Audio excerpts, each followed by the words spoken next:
Today in my spare time, we're setting up the garden.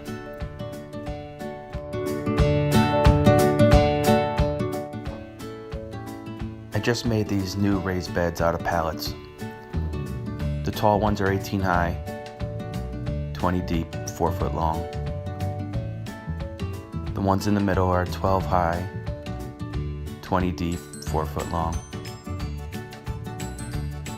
And the smaller strawberry patch at the end are just 2x6 that I screwed together to form a boundary around the new strawberry patch. As you can see, I used the containers in the back, which I used last year. They work really well. Just drilled some holes in the bottom for drainage. I planted a couple tomatoes in the taller ones so they can go down nice and deep.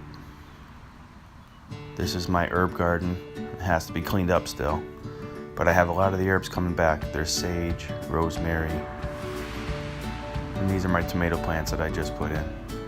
Mostly mulch, compost. I did put some Miracle-Gro soil in there. I'll post later on to show how everything is coming out. Thanks for watching, and hit subscribe if you want to see more of my projects. Thanks. Have a great day.